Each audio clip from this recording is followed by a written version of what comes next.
네, 먼저 우리 경제 이슈를 짚어보는 월요 경제 하듀십니다. 세계화 전략연구소 한양대학교 경영대학 이상석 교수 전화 연결돼 있습니다. 네, 이상석 교수님 안녕하세요. 네, 안녕하세요. 예, 지난주에 설이 있었는데 먼저 새해 복 많이 받으십시오, 교수님. 네, 우리 청취자 여러분들도 새해 복 많이 받으시고요. 예, 오늘은 어떤 경제 이슈 짚어주시겠습니까, 교수님? 네, 구정 연휴 끝나면서 본격적인 2022년 경제 첫걸음이 시작되는 그런 상황입니다. 예, 오미크론 변이의 엄청난 수준의 확산, 지금 전 세계가 홍역을 앓고 있고 우리 대한민국도 마찬가지인데요. 어쨌든 매일같이 일일 신규 확진자 수가 최고치를 갈아치우고 있는 그런 상황에서 전 세계 경제에 있어서 그간 잠재적 위험이다 이렇게 생각되어 왔던 요인들이 하나둘씩 수면 위로 부상하면서 재조명을 받고 있는 그런 상황입니다. 예, 예. 자, 오늘은 이 요인들을 좀 하나씩 짚어보면서 어떤 것들을 2022년에 주목해야 될까 이런 얘기 좀 나눠보도록 하겠습니다. 예, 알겠습니다. 이제 교수님께서 이제 명절 전 방송에서도 네, 세계 경제에 나타나는 위험 징후에 대해서 말씀을 해 주셨는데요. 네, 그렇죠. 뭐 오늘 또 이런 주제를 다루는 이유는 그만큼 조심해야 하기 때문으로도 볼 수 있을까요? 네, 그렇죠. 뭐 개인적으로 경제 살피는 그런 공인으로서 제가 할 수 있는 역할이라는 게 뭐 향후 위험이 될 수 있는 요인들, 아주 작은 요소들도 먼저 좀 말씀드리고 주의와 당부의 말씀드리는 것이 도리다 이런 생각이 듭니다. 예, 사실 작년과 재작년 통해서 꾸준히 제기되었었던 위험 요인들이 여러 개가 있었는데요. 예, 그중에서 코로나19 사태가 워낙 위중하다 보니까 각 국가에서 어떻든 급속한 그런 경기 침체 막기 위해서 일단 돈을 무작위로 시장에 풀게 되면서 실물 경기 상황은 전혀 좋지 않은데 자산 시장만 좋은 유례가 없는 그런 굉장히 아이러니한 상황이 예상보다 길게 한 2년 이상 이어지고 있다 이렇게 볼 수가 있겠습니다. 그렇죠, 예, 어쨌든 이 돈잔치가 끝나가는 그런 시점에서 이제는 그간 도사리고 있었던 위험 요인들에도 하나씩 이 눈을 돌려야 되는 그런 시점인데요. 예. 저는 이런 위험을 최근에 회색 코뿔소, 그레이 리노라고 부르는 그런 현상에 대해서 좀 말씀을 드려보고자 합니다. 그렇군요. 뭐 사실 저는 처음 들어본 용어인데요. 네. 그 회색 코뿔소는 경제적으로 어떤 것을 의미하는 겁니까? 네, 이 회색 코뿔소가 충분히 예상은 할 수 있지만 어쨌든 이 잦은 경고에도 불구하고 쉽게 무시되는 그런 잠재적인 위험 이런 것들을 뜻합니다. 예, 네, 경제학자 미셸 부커가 2013년에 다보스 포럼에서 처음 사용했던 얘기인데요. 예, 어쨌든 그 내용을 살펴보게 되면은 그렇게 어렵지는 않은 재미있는 내용입니다. 네네. 우리가 이제 아프리카에서 사파리 여행 같은 것을 할 때 전문 가이드가 이제 붙지 않습니까? 그렇죠. 그때 이 가이드가 관광객들을 대상으로 해서 가이드를 할 때 이 차량 근처에 있는 회색 코뿔소를 보면서 이 코뿔소는 성격이 온순하고 또 사람을 공격을 잘 하지 않는다. 이렇게 이제 안심을 시킨다는 겁니다. 예, 자, 이럴 경우에 사람들은 덩치가 큰 회색 코뿔소가 위험할 수는 있는데 가이드 얘기를 듣고 현재는 위험하지 않다. 이렇게 느끼게 되겠죠. 그렇죠. 예, 자, 하지만 이 코뿔소가 갑자기 몸을 일으켜서 차량을 향해 돌진해 온다면, 사람을 향해 돌진해 온다면 그 순간은 엄청난 위험으로 다가오게 된다는 겁니다. 그렇네요. 예, 네, 제가 이 코로나19 사태 이후에 누누이 지적을 해왔던 잠재적인 위험 요인, 이것들은 분명히 눈에 보이는 위험들이었는데요. 예, 지금까지는 그 위험성이 이 회색 코뿔소처럼 눈에 띄지는 않았다는 겁니다. 예. 자, 하지만 현재 상황은 조금씩 변화되게 있음으로써 뭐 큰 위험처럼 현재 이제 다가올 가능성이 높고 이것을 회색 코뿔소다 이렇게 비유할 수 있겠습니다. 그렇군요. 예, 알겠습니다.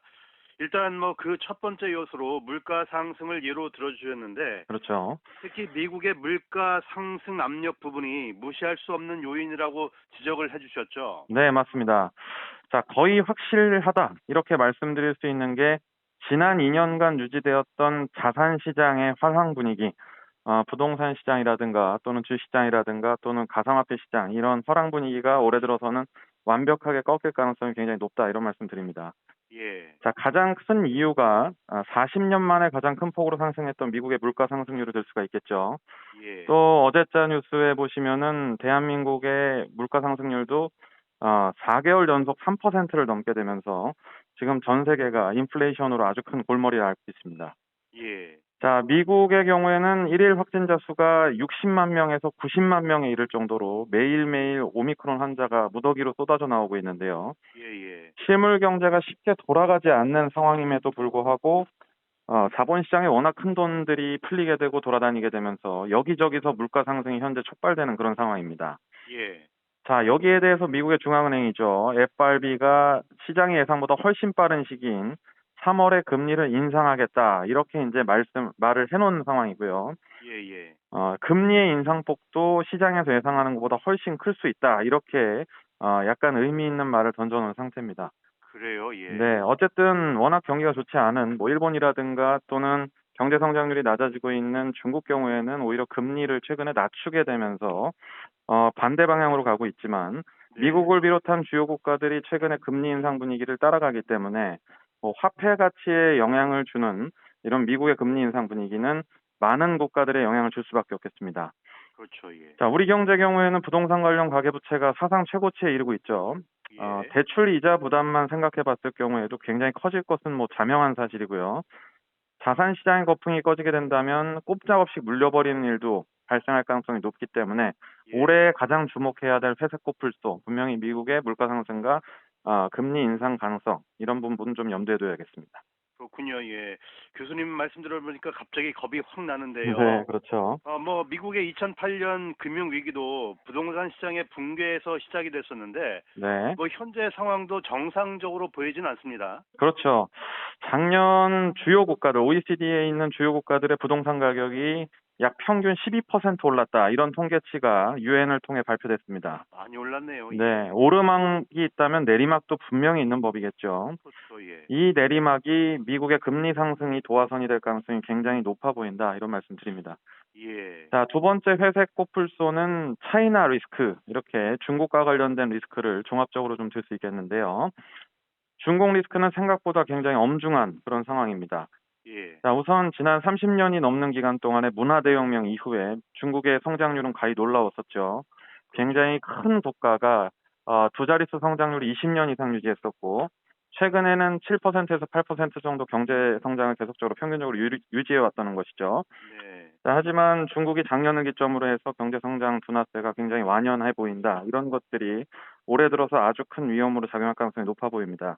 예. 자, 소비와 생산에 있어서 전 세계에서 가장 큰 영향력을 지닌 국가, 바로 중국인데요. 예. 하나만큼은 우리가 확실한 것은 경기가 더 이상 시원하게 뻗어나가지 못할 가능성이 높다라는 것이고, 이것이 세계 경기의 둔화로 이어질 가능성이 굉장히 크다라는 말씀입니다. 예. 또한 중국의 경기 부양 같은 경우에는요, 이 부동산 경기를 중심으로 해서 최근에 많이 부양을 해왔었는데, 네. 자, 이런 부분이 최근에 굉장히 문제가 되는 것들을 지난 작년 10월에 예고편으로 보게 되었죠. 중국 최고의 부동산 기업, 최대 부동산 기업인 헝다그룹의 부도가 예고편이 되었을 가능성도 충분하다. 이런 면에서는 분명히 불안한 그런 상황입니다. 예예. 한 가지 더 더하면은 미국과 중국의 무역 갈등, 뭐 3년 넘게 이어지고 있는데요. 그렇죠. 예. 오히려 이 점입가경 상황으로 최근에 더욱더 악화되고 있고 세계 경제의 부담 요인으로 작용을 하고 있습니다. 예. 특히 최근에 가장 볼만했던 것은 미국이 금리를 올리려고 하는데 중국에서는 오히려 금리를 낮추면서 화폐 가치에 대한 갈등을 또다시 유발할 가능성이 높은데요. 예. 강대국 간의 갈등으로 수많은 주변국들의 이해관계가 첨예하게 얽히고 있는 그런 상황이기 때문에 네. 어쨌든 우리 차이나 리스크 요인들 2022년에 좀 주목해야 될 두 번째 회색 꽃불소다 이렇게 말씀드립니다.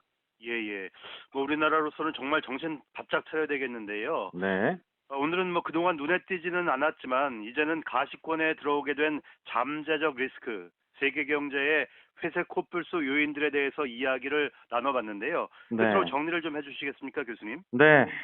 두 가지 회색 꽃불소 요인들에 대해서 오늘 얘기를 해봤어요. 네. 그런데 자, 한국 경제에 미칠 영향이 굉장히 중요하겠죠. 자, 그렇죠. 여기에 대한 선제적 대응이 필요한 시기가 아니냐 이렇게 봅니다. 어쨌든 금리가 상승한다는 것은 큰 대전제가 되는 그런 상황이기 때문에 뭐 우리 대한민국 내에서의 부동산 시장의 약세라든가 또는 주식 시장의 부담, 그다음에 암호화폐 시장의 위험 증가 뭐 이런 것들에 영향을 줄 가능성이 굉장히 높습니다. 예. 쉽지 않은 한 해가 될 가능성이 굉장히 높아 보이고요. 가정 네. 경제에 있어서도 부채를 정리하고 위험성을 줄이는 선제적 구조 조정 분명히 좀 필요해 보인다 이렇게 말씀을 드립니다. 예. 어쨌든 우리가 이제 조금 있으면은 새로운 대통령이 선출되는 그런 해인 만큼 새로운 정부에서도 여기에 대한 재빠른 조치가 좀 필요하지 않나 이런 말씀을 드려봅니다. 예, 알겠습니다. 어쨌든 지금 위험 자산에 투자 중인 사람들은 오늘 방송이 좀 도움이 됐으면 좋겠습니다. 예. 네, 저도 오늘 그렇습니다. 말씀 고맙습니다. 네, 감사합니다. 네. 지금까지 세계화 전략연구소 한양대학교 경영대학 이상석 교수였습니다.